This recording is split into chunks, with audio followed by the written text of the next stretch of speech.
Okay, we're recording. Thank you. Yay. Oh, all right. Now I'm going to put on speaker view. Julie and I are so excited to bring to you this training. Aside from our very fancy title, what we're going to be talking about, we wanted to make sure it rhymed and sounded good. But what we want to talk to you about really is getting through the holiday hustle and still keeping that momentum going, because this is the time of year, you guys, where it's what you do now is what's going to impact what happens in January, in February, in March. For those people that are like, oh, I thought January and February were going to be so good, and it's not so good.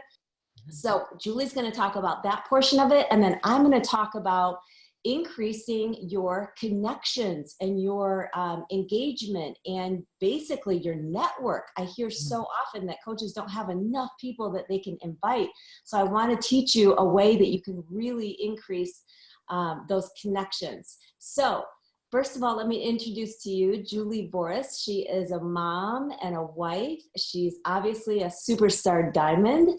She has been an elite coach more times than anyone, right, Julie? I mean, 9-time elite coach, am I right?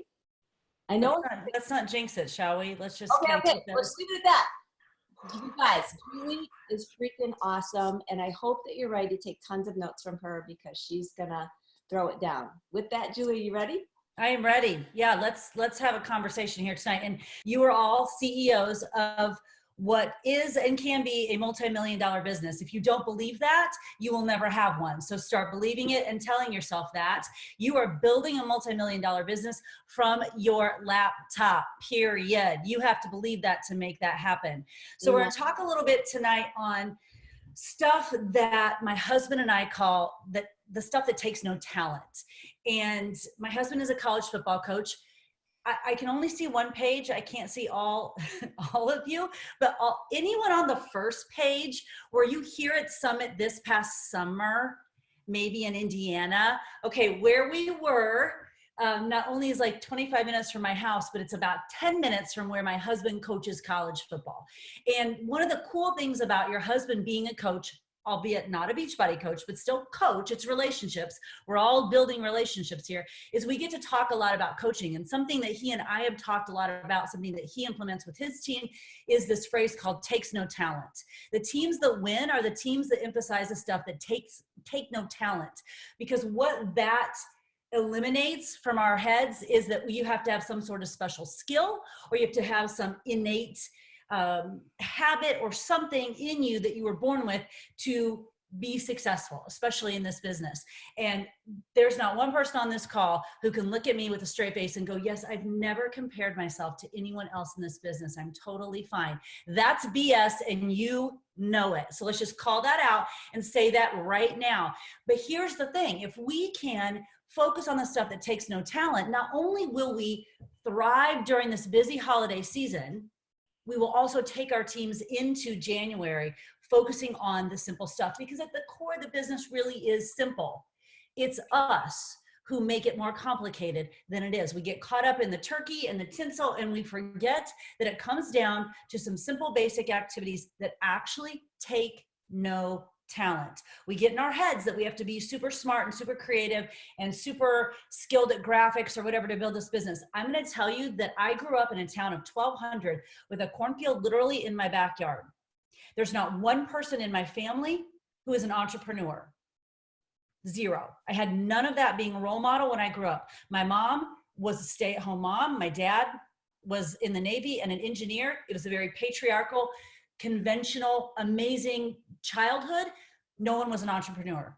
Not one person, not one female did anything that was anything other than teaching or nursing. I didn't see any of that growing up.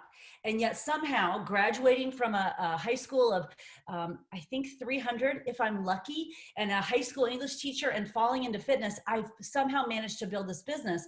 And it's because I've kind of concentrated on the stuff that takes no talent. I'm not the smartest, I'm not the most creative, and please don't ask me to make a graphic.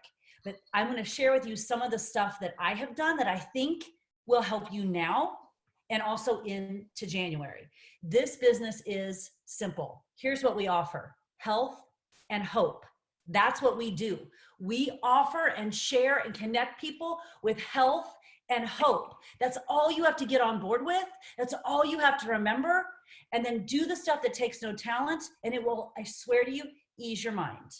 And then run your race. Just run your race. So here we go. I have no PowerPoints. Put your pen to paper and let's take some notes.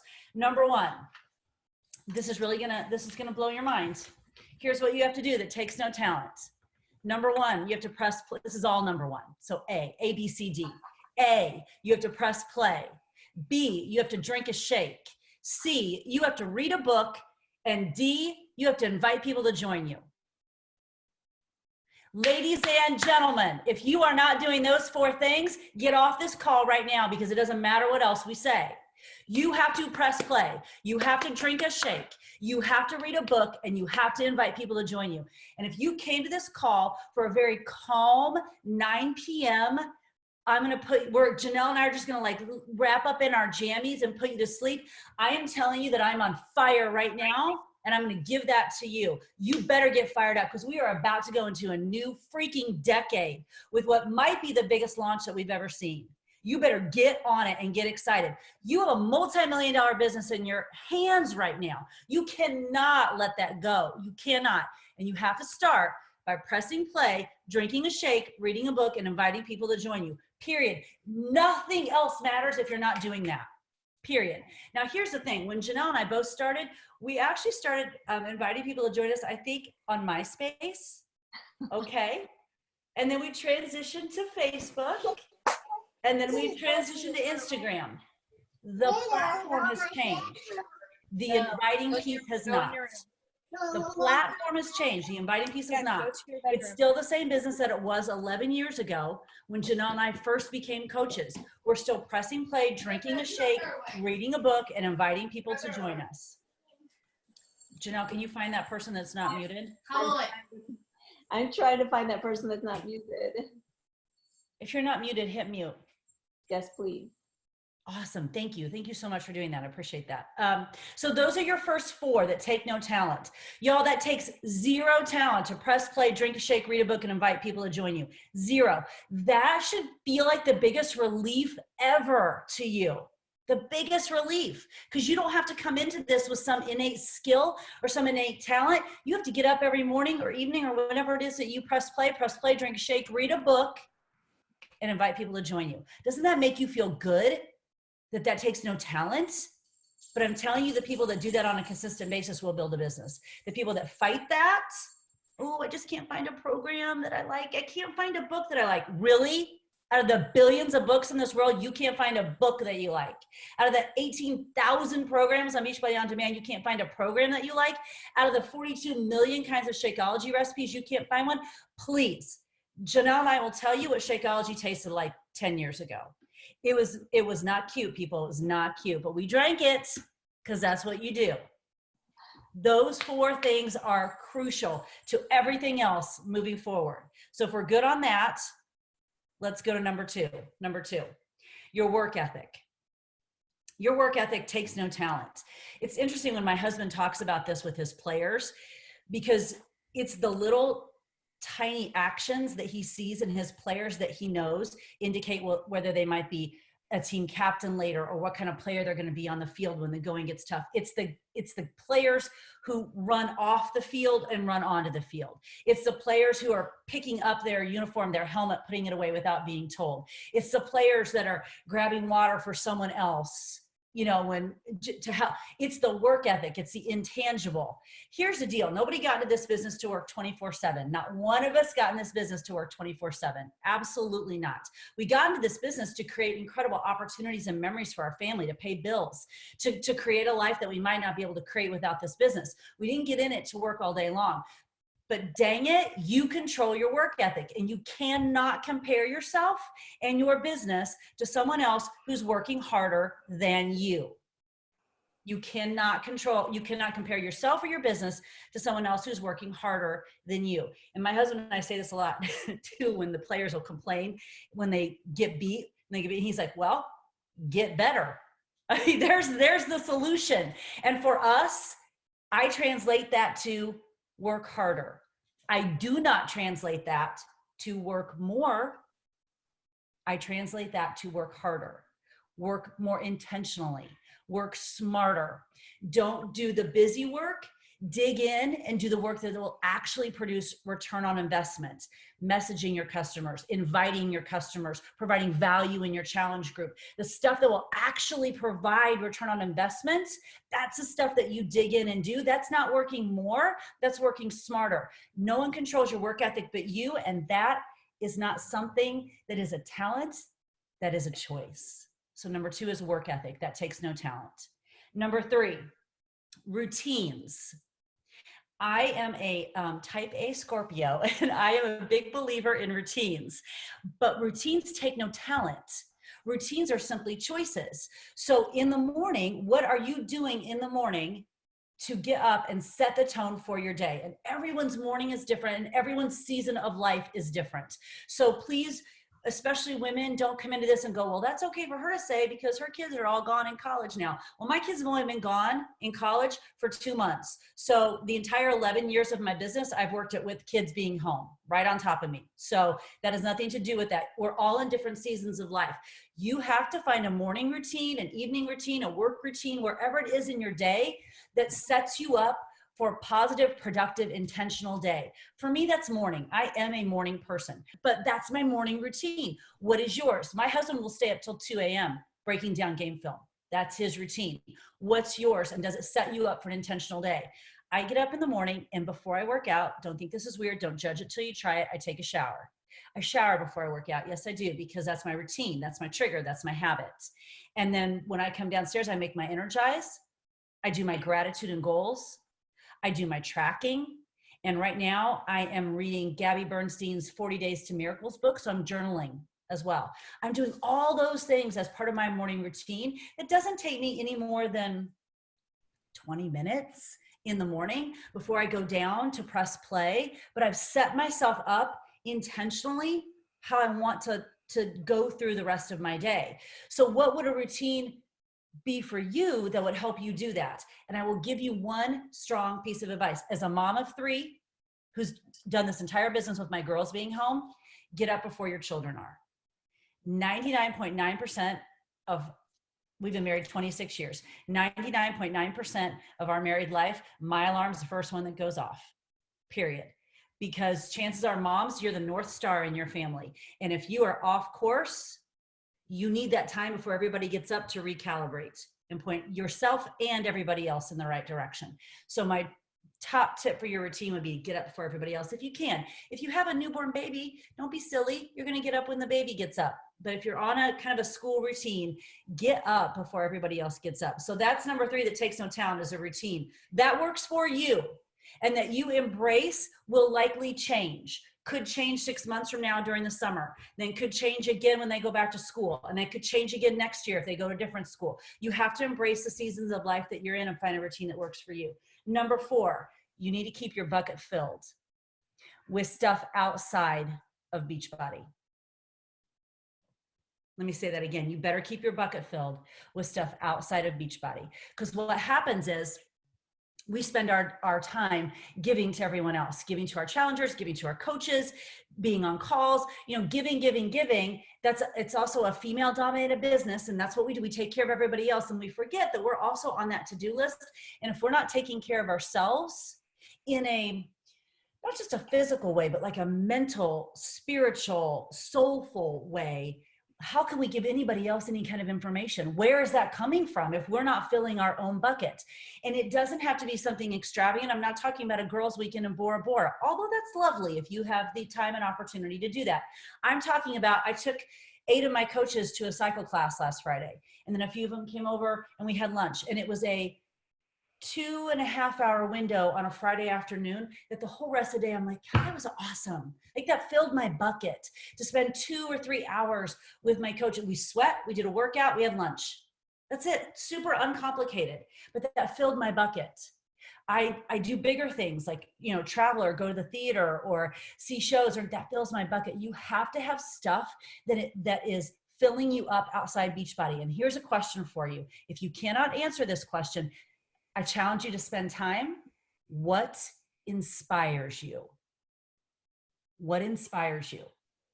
Do not say your children. That's a given. What inspires you?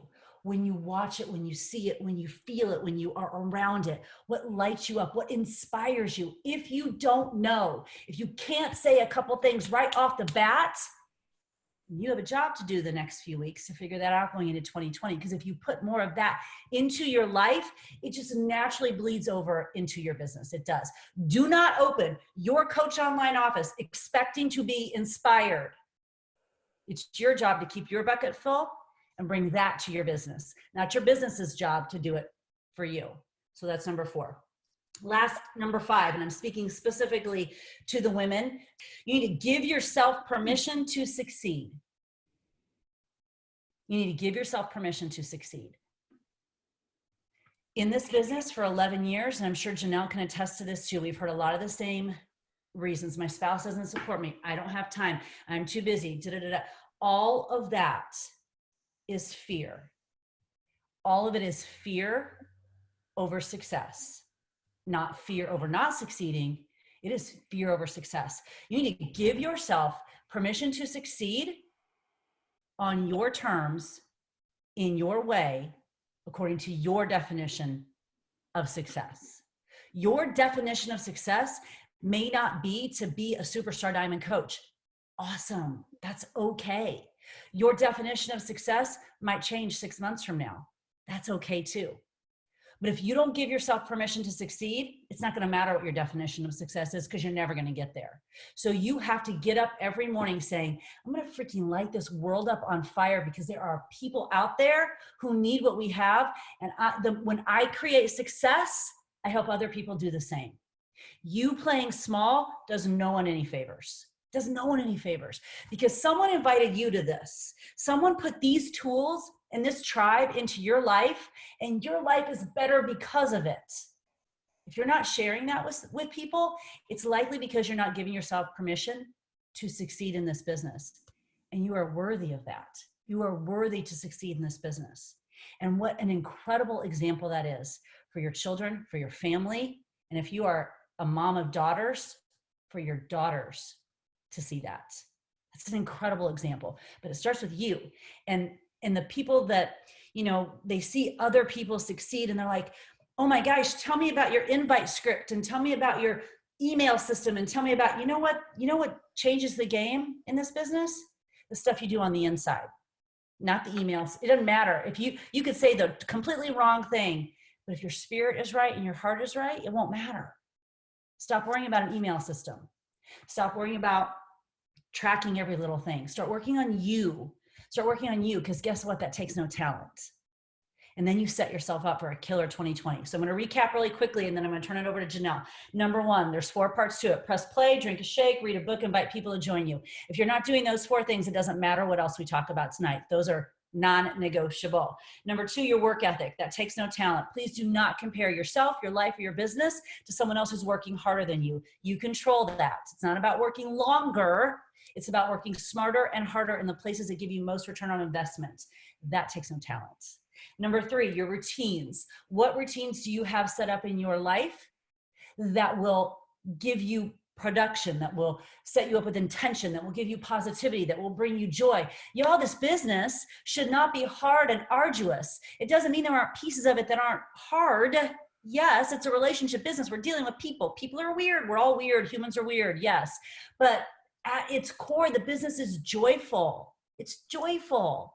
There are pieces of my husband's job that he would rather not do. He doesn't really want to talk to the administrators or the AD or any of that. He wants to be on the field for 20 hours a day with his players. He loves that. But you got to do some of the stuff that you don't love quite as much. That's okay. But at the core, my husband loves his job. At the core, you should love what you're doing. And if you're not, you got to fix that. And that can come through your routine. Number 4, keep your own bucket filled. If you can't answer the question, what inspires you, you got some work to do. I need you to work on that and know the answer to that when you go into a brand new decade. And number 5, last and possibly most important, please give yourself permission to succeed. That is not a talent. That is a choice that you make. And here's the cool part.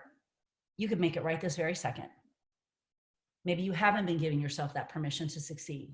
And maybe you've been holding yourself back and playing small for reasons known only to you. And right this very second, you can make a different decision and the reasons no longer matter. Give yourself permission to succeed, not just for you, but for all the people in your life that you could inspire if you succeed. So those are my 5 take no talent tips for you tonight. Now, Jenelle is going to take that and tell you how to explode it into launching into the brand new year. Julie, thank you so much. That was on fire. You should have seen the comments coming in, and love your energy and your tips. And it's so true, you guys. You have to have those things first before any of this other stuff is going to work. Am I on the screen at all, Julie? I don't see myself. I am? Okay. Yes, you're on my first screen. Yes. Okay, cool. All right, sweet. So you guys, what I want to talk about is increasing your connections, because whether you're a newer coach or a veteran coach, it's always good to be increasing your network and increasing your connections. I always say the way that your inbox looks is an indicator of your future success in your business. Your inbox should be full of conversations, full of people, and making those connections. So how do you increase that? By the way, I'm Jenelle Summers. I think it says on me that I'm Lindsay, and I saw a few people saying, Lindsay, hey, Lindsay. I'm actually Jenelle, but I'm sure Lindsay's with us in spirit. So anyways, so what we want to do is, first of all, before I get into the meat of it, you have to kind of niche down. If you guys are not listening to the podcast by Angie Lee, write that down. Angie Lee, the Angie Lee Show. She talks a lot about niching down and the fact that there are so many, fitness coaches out there. And so in this day and age on Instagram, you do want to figure out, like, who do I help? What is that problem I help her solve? And is it something that's tangible? Is it something that at a glance, looking at your bio, she knows exactly what it is, the kind of content that you're going to be giving her? Not that you won't throw in some other content that's kind of related to that and kind of not related to that, and just showing your life. Of course you will. But at a glance, looking at your bio, does she know, yes or no, would she want to follow you? And so making sure that you have niched down as much as you can. And now my bio has changed many, many times. So it might take some practice to kind of figure out what you want it to be, but to really niche down and figure out who you help and how. Once you do that, then you've got like this base of, okay, I'm going to create content that pertains to that, right? So one of the things that you can do and should do is have freemiums. What is a freemium? A freemium is anything of free value that you're giving. So you guys, it can be your free groups that you do. It can be a PDF. My friend Jen Delvaux, she has a PDF of the supplements that she takes and when she takes them. Kind of the common supplements that most people need to take and when you should take them. Think of things that given your niche, let's say you help moms you help new moms lose the baby weight. What are some questions as a new mom yourself trying to lose the baby weight? What are some questions and things that you wanted to know? What were some of your pain points? Create free value based on those things. And you might be thinking, well, yeah, I have these pain points and I have these struggles, but I don't know the answers. Research the answers, because that's what we need to do. We need to not be the expert, but to point people to these resources. So with these freemiums that you're doing, don't feel like, oh, I can't do that because I'm not an expert on that, or I'm not a nutritionist, or I'm not this, or I'm not that. That's okay, because you're not expected to position yourself that way. What you're going to be doing is pointing people to resources. So again, examples of freemiums, groups, a PDF, a video series, maybe you like to blog. It could be a blog that you point people to that's obviously free, where you can be collecting their email, an ebook, all these different things, right? So that's what a freemium is. Why are they important? Because you can increase and grow your email list and your connections through these freemiums, okay? So when someone stumbles on a freemium that is of really good value, whether it be a group or a PDF or whatever, they share it with their friends, right? and they point their friends to it. So that's, now you've got not only this one woman who follows you, but you've got her friends coming to your Instagram or to your group or whatever to be a part of this, right? You have to make sure that this freemium actually has value. You should actually be thinking, do I really want to give this away? Like, this took a lot of work. Yes. Okay. You really want to give something of value, and you want to, with these freemiums, collect emails and be writing down or tracking, if you can, their Instagram name or their, or friending them on Facebook, whatever it is. It depends on what the freemium is. But I would say, no matter what the freemium, you should collect emails, because even if it's a free group, in any Facebook group, you can ask questions before they join. And so one of the questions you can ask is, what is your email address? And do you mind receiving emails regarding such and such content? I promise I won't spam you. You know, obviously content related to this free group, right? So you're collecting emails with that free group that you're doing, right? Also, with these free groups, or whatever it is that you're doing as your freemium, you're developing trust. You're showing people what value you provide, and you're showing that you're not just there to make a sale, that you're there to actually help them. So you're there to actually help them, and that builds trust. So let's go over just some ideas, and then we'll wrap it up. I wanted to make my part quick so we can keep it within 30 minutes. Let's go over some ideas for some of the free groups that you could do. One of the free groups that I have done is a Sugar Buster group. So it's just 3 to 5 days. A 3 to 5 day free group is all you need. I personally like 3 days. I've done a Sugar Buster group. I've done a metabolism makeover group. And you're probably thinking, well, I wouldn't know what to put in a metabolism makeover group. Guess what? There are so many amazing podcasts about boosting your metabolism. And things that, you know, are slowing your metabolism, or things that affect your, you know, your fat loss. So all you're really doing in these groups, you guys, is pointing people to your favorite, most trusted resources. You're just posting once per day in this group. And the way I set up my group, my free groups, is I'm the only one that posts, and everyone posts underneath my post. So there's just, if it's a 3-day group, there's basically 5 posts in the group. There's the intro post asking everyone to introduce themselves and what their struggle is, you know, pertaining to the group. And so that's the day before the group starts. I do the intro post. And then day 1, day 2, and day 3, those posts are just me saying, let's talk about, you know, HIIT workouts and strength training and how that impacts your metabolism. So that might be one day, right? And I say, post below how this helped you, or how you've struggled, or whatever. So I always, on every post of each day, ask for their engagement. Every single day I ask for their engagement. So I don't just throw information out there, I ask for their engagement.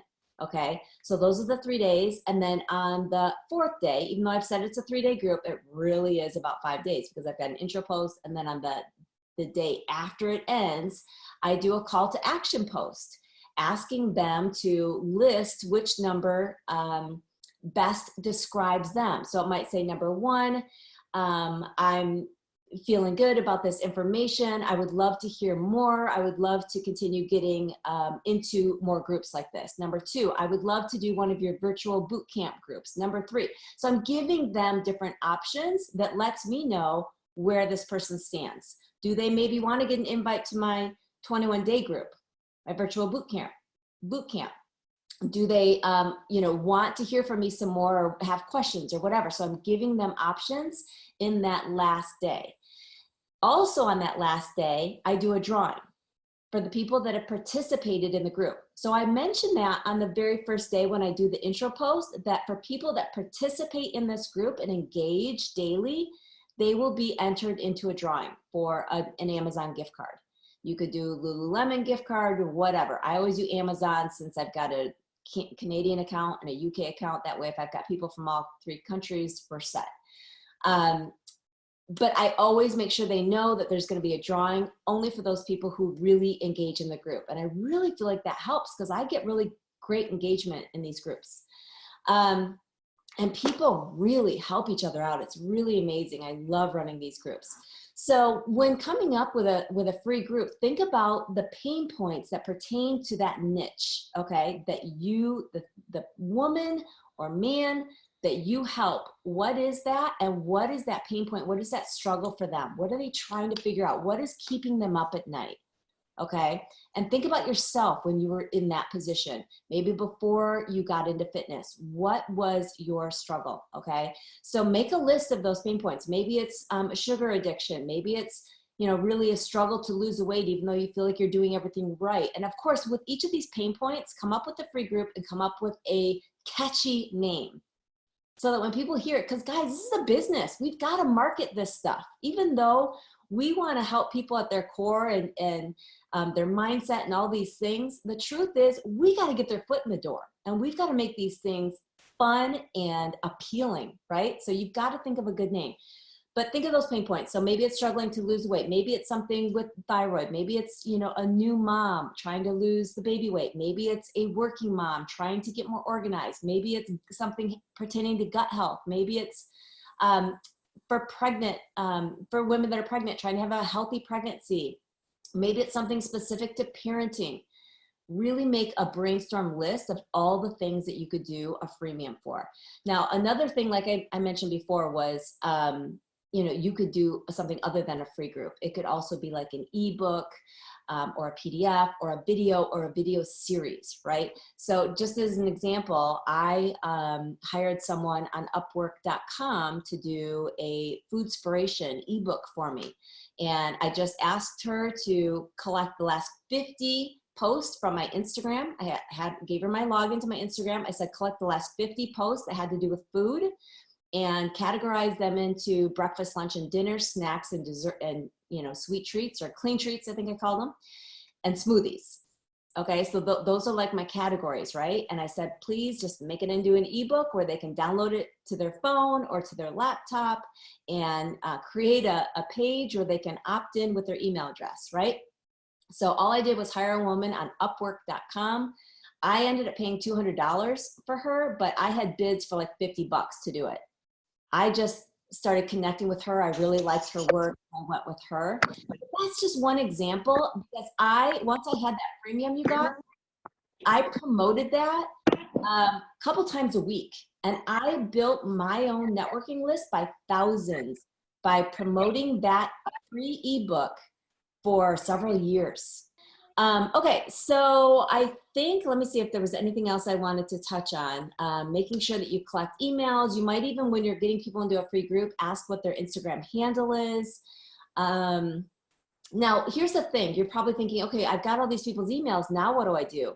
You can take them into a, something like Google Streak or Constant Contact or some type of CRM, like that.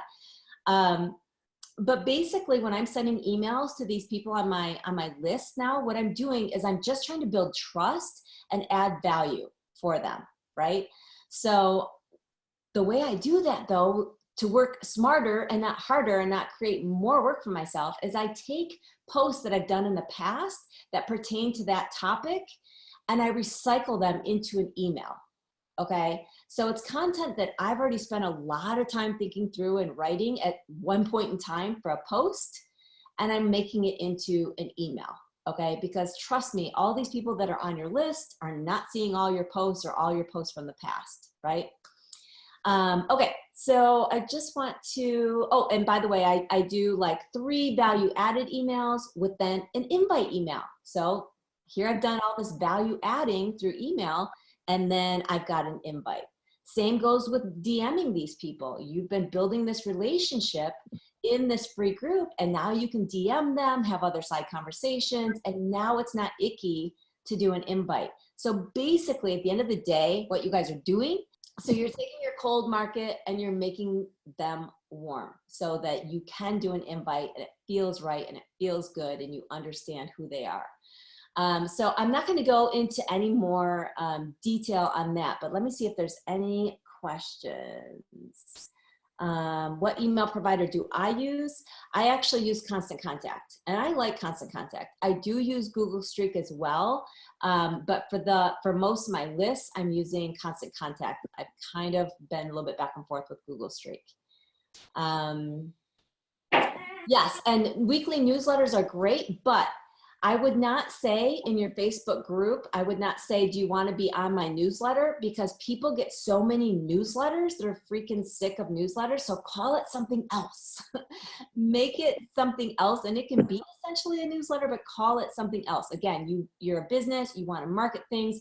Think about yourself. I know for me, when someone says, do you want to be a part of our newsletter? I'm like, no, please. I will pay lots of money to not be part of your newsletter, even though I love the company. But if they call it something else, I'm like, oh yeah, I do want to know about that, right? Okay, looks like maybe someone is not muted.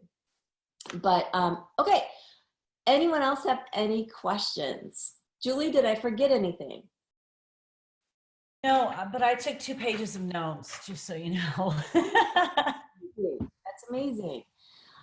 Do I ever do the groups on Instagram versus Facebook? I don't actually, Tiffany, that's a great question. I always do mine on Facebook, and I do occasionally have people say, well, I don't have a Facebook account.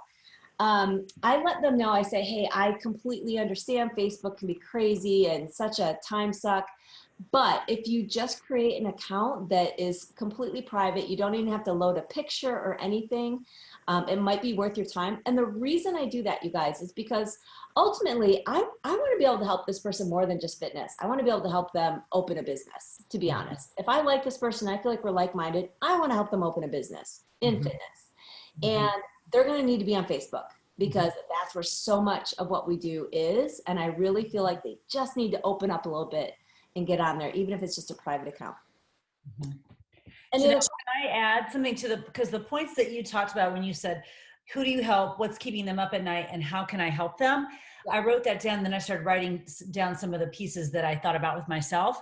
Yes. And to me, that becomes posts, that becomes Instagram stories, that becomes IGTV. So what used to keep me up at night this time of year was family stress and also income, which I think is real common to a lot of females. But I wrote that down. I'm thinking immediately, like, we need to be posting about that. We need to be doing an IG story or an IGTV. So as you're answering those questions that Jenelle so succinctly put out there, and you're writing your pain points down, think about how you're going to make that into something that gives you a return on investment. How are you going to use that? Because that's awesome to know it. But if I do nothing with that, what's the point? Right. Exactly. And one thing that you'll hear, I took Angie Lee's niche training, and it was awesome. I loved it. I think it's called Nail Your Niche, maybe? I forget. Niche Masterclass, whatever. Go to Angie Lee's show on Instagram, you'll find it. But anyway, she talks a lot about how us fitness coaches, in our bio, we talk a lot about mindset, right? Because for us in fitness, we've had our transformation, we've been impacted by fitness. And so what we want to get through to people is the mindset and how it changes your confidence and how it empowers you and all these things that are not quite as tangible, right? But what you have to understand is that person you're talking to isn't there yet. And unfortunately, she wants sometimes that quick fix. Think about where you started though, and maybe that's kind of where you started too. You were like, you know what, fitness has changed my life and it's been this amazing thing. But it actually, when I first started out, I just wanted to lose the 10 pounds, like yesterday. What is your girl saying? Is that her issue? Because if that's it, then you saying that you help women find their confidence, that might not be exactly what she's looking for yet. And I'm not saying it is or isn't, but think about that is what I'm saying. Yes, focus on the result that people want and not the fluffy stuff, right? All the fluff words. And what do you recommend for the newbies that don't have the huge transformation yet? Well, just, Leslie, I don't have any kind of huge transformation. You have to really show your journey, because people are way more inspired by the progress and the journey than they are just to see, someone who has had this amazing transformation. People aren't inspired by success. They're inspired by progress and seeing the struggle. And also that, right, that mindset right there. I mean, it's an awesome question, Leslie, but that mindset right there, that can hold you back if you let it. Because I've heard that, and Jenelle and I both don't have huge transformations. Neither one of us do. And that can hold you back if you let it. If you're telling yourself the story that I don't have a huge transformation yet, so therefore I cannot build a business. Janelle and I don't have huge transformations. So that, just make sure you're not telling yourself that story. Make sure you're just asking the question, but not planting that in your head that you have to in order to build a business, because that's not true. Mm-hmm. Yes, ma'am. Any other questions? Just create a huge list of pain points for my stories, posts, IGTVs. Thank you, Julie and Janelle. You're so welcome. Yes, that's what you need. Brainstorm those pain points, and you'll realize that there's all these IGTVs that you can be doing and posts, and you can really curate your content around those pain points. Awesome. How many people do you invite to your first Facebook group? Oh gosh, to be honest, Caitlin, my very first free group, literally there was no one in it. No one came. I promoted a clean eating group, and it bombed. You know why, guys? Because it was boring. Like, everyone at that time was doing clean eating, and it was white noise. It was white noise. I had to do something that spoke to my struggles personally, and my struggles personally have been, I'm a recovering sugar addict. And so I was like, I have a story around that. And so that's how I spoke with passion about helping other women with this. And that really, got traction. No one wants to eat clean, right? It just doesn't sound fun. That's not very sexy, right? Market it. All right. Cool. Awesome. How often do I do free groups? I think I personally do them about once every other month, but you could do one at the beginning of every month for 3 days and then do a 3-week group after that. Totally up to you. All right, Julie, anything else? All right, awesome, you guys. Thank you so much for getting on. We'll get the recording out. Have a great evening. Thank you.